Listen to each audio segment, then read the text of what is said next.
आयुर्वेद कुछ नहीं है। कितनी जय आयुर्वेदा करा लो, सब बकवास। अब भाई मैं तो भगवान मानता हूँ, मैं पूजा पाठ करता हूँ, लेकिन मैं आयुर्वेद फर्जी मानता हूँ। मेरा नाम आशुतोष कुमार शर्मा है। मैं एक एमडी मेडिसिन डॉक्टर हूँ और मैं एक राजवैद्य फैमिली को बिलोंग करता हूँ। और मेरे यहाँ पे पैरालिसिस, इनफर्टिलिटी के लिए मेरे दादा परदादा वगैरह खूब फेमस रहे हैं। मुझे ये बेनिफिट मिला क्योंकि मैं एक आयुर्वेदिक फैमिली से था। तो मुझे ऐसा लगता है, मैं बहुत लोगों को देखता हूँ, रील्स देखता हूँ, मैं बहुत सारे लोगों के शॉर्टकट फॉर्मूलेस वगैरह देखता हूँ। तो मुझे ऐसा लगता है कहीं ना कहीं भी आयुर्वेद का एक बहुत बड़ा इश्यू जो है वो है हाफ इन्फॉर्मेशन, और एक मुझे लगता है दैट इज मिसअंडरस्टूड इन्फॉर्मेशन, कि हमने एक इन्फॉर्मेशन दी, उसको आपने गलत तरीके से गलत जगह देखा और अलग तरीके से यूज कर लिया, तो उसका रिजल्ट बहुत खराब आ रहा है। तो मैं एक यहाँ पे एक चीज करना चाह रहा हूँ, वो है कि आयुर्वेदा को आपको इजी बना के आपके लिए रिप्रेजेंट करना चाह रहा हूँ। उसे समझ के आपको लगता है नहीं वैसा भी काम की नहीं है, तो डेफिनेटली काम की नहीं है। बट अगर उसे समझ के एक आदमी को भी लगता है कि डेफिनेटली यार मैं इसे ट्राई करना चाहूंगा या मैं इस चीज को देखना चाहूंगा, तो हमारी वहाँ पे विन विन सिचुएशन हो जाती है। यही हमारा एम है। तो सबसे पहले मैं ये बताना चाहता हूँ कि Ayurveda is not a medical science. Ayurveda सिर्फ एक मेडिकल साइंस नहीं है कि आप सोचो मुझे बीमारी है, मैंने आयुर्वेदा यूज किया, मैं ठीक हो जाऊंगा। ये आधा है। Ayurveda in itself is a life. आपको कैसा जीना है,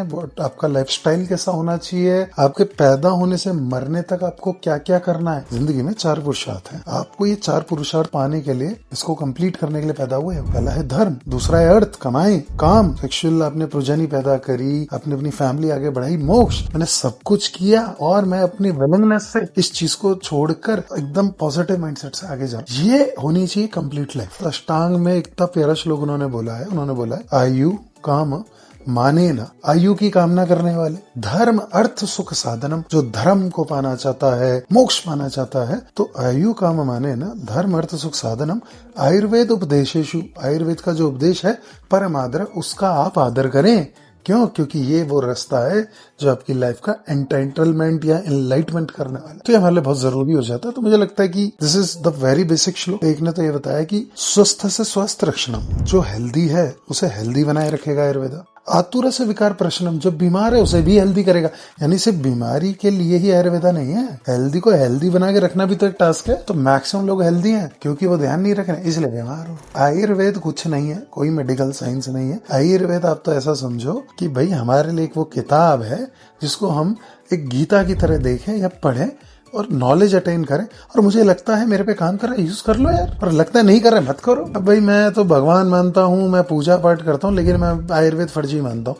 अब भाई जब आप भगवान मान रहे हैं, पूजा पाठ वगैरह कर रहे हैं, वही आयुर्वेद में भी उन्होंने बताया। वो कह रहे ब्रह्मा थे, ब्रह्मा ने इसे स्मरण किया, फिर उन्होंने आगे प्रजापति को दिया, प्रजापति ने आगे अश्विन कुमार को दिया। अश्विन कुमार का रेफरेंस आपको रामायण में मिलता है, भगवानों के वैद्य हुआ करते थे। फिर अश्विन कुमार ने आगे इंद्र को दे दिया, इंद्र को तो आप मानते हैं, इंद्र बताया उन्होंने, इंद्र ने आयुर्वेद का नॉलेज आगे फॉरवर्ड किया। फिर वहाँ पे भारद्वाज ऋषि है, अग्निवेश है, बहुत सारे वो हैं। बेसिक ये है, मैं भगवान मानू नहीं मानू, लेकिन मैं नॉलेज मान सकता हूँ, मैं लॉजिक मान सकता हूँ। तो मेरा एम यहाँ पे है लॉजिक बताना, चीजों को इजीली कनेक्ट करवा पाना। हमारा एम यहाँ पे रहेगा, हम इसे बहुत इजी तरीके से डिस्कस करेंगे and as basic question answer round में। और आयुर्वेद आप देखो, आयुर्वेद है भी ऐसा। चरक संहिता किताब आती है, तो चरक संहिता क्या है? तो एक गुरु और शिष्य का डिस्कशन। शिष्य गुरु से पूछ रहा है भाई साहब ऐसा क्यों? तो गुरु कहता है ऐसा इसलिए। फिर शिष्य पूछता है ऐसा क्यों क्यों? तो अब गुरु कहता है ऐसे।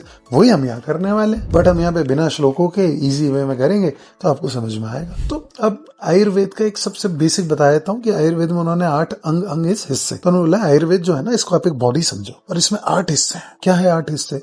तो काय बॉडी, बाल पीडियाट्रिक बच्चों का डिपार्टमेंट, ग्रह साइकाट्री, भूत विद्या वगैरह।